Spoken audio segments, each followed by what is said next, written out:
مختلف واقعات انبیاء کے قرآن میں لکھے. اب قرآن کے بعد جناب رسول اللہ صلی اللہ علیہ وسلم پہ جب قرآن اترا تو ان کے بعد کے واقعات صحابہ جو تھے وہ پہلے کیا تھے, جب انہوں نے ایمان اعمال بنایا تو پھر وہ کیا بن گئے, یہ ہمارے لیے مثالیں ہیں. اس کے بعد کی جو مثالیں ہیں, اس کے بعد کی جو مثالیں ہیں وہ مستند نہیں ہیں, یہ یاد رکھنا بات. وہ مثالیں جتنی مرضی زبردست ہوں, جتنی مرضی ہارٹ ٹچنگ ہوں اور جتنی مرضی صحیح ہوں, پھر بھی وہ مستند نہیں ہیں, کیونکہ وہ عام انسانوں کی باتیں ہیں, پتہ نہیں کسی نے اپنی مرضی سے لکھ لی ہو. جیسے ابھی جو اس دور میں ہم لوگ چل رہے ہیں, ہم جب چلے جائیں گے تو ایک تاریخ لکھنے والا تاریخ لکھے گا کہ نواز شریف صاحب کے ساتھ یہ ہوا, زرداری صاحب کے ساتھ یہ ہوا, عمران خان صاحب نے یہ کیا, یہ لکھی جائے گی نا تاریخ, سیاستدانوں کی لکھی جائے گی نا تاریخ. اس وقت فیصلہ یہ ہوا تھا, فوج یہ کر رہی تھی, جج یہ کر رہے تھے, یہ سب لکھا جائے گا. لیکن اب جو لکھے گا تو پی ٹی آئی والا کوئی ہوگا تو پی ٹی آئی کے حساب سے لکھے گا, نون لیگ والا ہوگا تو نون لیگ کے حساب سے لکھے گا, کوئی جج کا بندہ ہوگا جج کے حساب سے لکھے گا. اس لیے وہ کوئی بات بھی مستند نہیں کہی جا سکتی, کیونکہ ہر کسی نے اپنی سوچ رکھنے والے کی سوچ کے حساب سے لکھا ہوگا.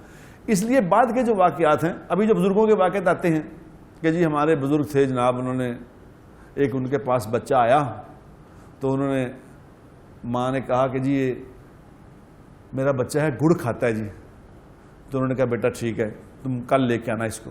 تو وہ کل لے کے آئی تو انہوں نے کہا کہ بیٹا گڑ نہ کھایا کرو. تو انہوں نے کہا جی یہ تو آپ کل بھی کہہ سکتے تھے. انہوں نے کہا نہیں بیٹا, انہوں نے کہا نہیں کل میں نے گڑ خود کھایا ہوا تھا, تو اس لیے جو خود کھایا. کتنی مشہور بات ہے یہ, لوگوں سے میں نے کتنی سنی, اور بالکل فضول بات ہے, لیکن اتنی غلط العام ہو کے چل رہی ہے کہ دنیا لوگ اس پہ بلیو کرتے ہیں. کیونکہ وہ جس طرح آج کے زمانے میں کیا بات چل رہی ہے, آج کے زمانے میں بات چل رہی ہے اتنا جھوٹ بولو, اتنا جھوٹ بولو کہ وہ سچ لگنے لگ جائے. چل رہی ہے نا بات, چل رہی ہے نا.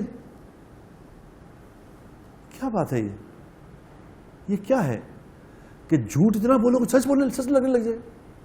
یہ کیا کہہ رہے ہو؟ یہ کہنے والوں کو بھی قربان جائیں, وہ کیا کہہ رہے ہیں؟ تو یہ بات اتنی چلی کہ اب یہ سارے کہتے ہیں محض.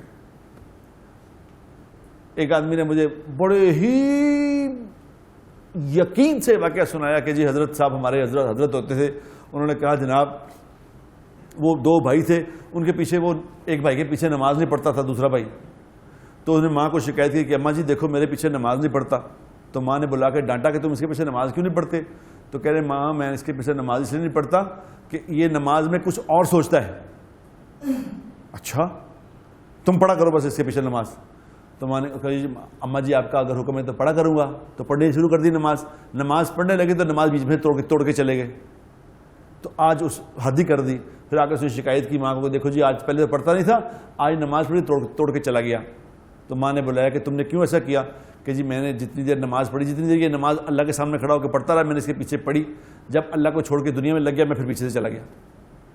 کہتے اتنے بڑے وہ بزرگ تھے کہ نماز پڑھانے والے کے دل کو بھی جانتے تھے, یہ ہمارے حضرت تھے. میں نے کہا یہ کیا کہہ رہے ہو, یہ کیا کہہ رہے ہو؟ شکل سے تو آپ سمجھدار آدمی لگتے ہیں, یہ کیا کہہ رہے ہیں آپ؟ اور وہ یہ بات میں نے ایک سے نہیں سنی, بے شمار لوگوں سے سنی, اور وہ اتنے یقین سے سناتے ہیں, اتنے یقین سے جیسے, اور اتنے وہ یعنی جذبات سے کہ ہمارے حضرت یہ ہوتے تھے. فضول بات ہے, اس کا کوئی تعلق ہی نہیں. یعنی دلوں کے حال تو نبی نہیں جانتے تھے, دلوں کے حال وہ نبی اتنا ہی جانتے تھے جتنا اللہ نے بتایا. جو اللہ نے نہیں بتایا وہ نبی نہیں جانتے. وہ کہہ رہے حضرت یہ ان کی نماز پڑھ رہے تھے. یہ باتیں غلط باتیں آگے چلتی. اس لیے کوئی بات مستند نہیں ہے, کسی کی بات کوئی مستند نہیں, جتنی مرضی اس کی آپ کو لگے کہ بہت اعلیٰ ہے, لیکن وہ مستند نہیں. مستند بات اللہ کے بعد اللہ کے نبیوں کے بعد صحابہ کی بس. ویڈیو کے نیچے سبسکرائب کے بٹن پہ کلک کریں, بیل کے آئیکن پہ کلک کیجئے تاکہ ہر نئی ویڈیو کی نوٹیفیکیشن آپ کو مل جائے.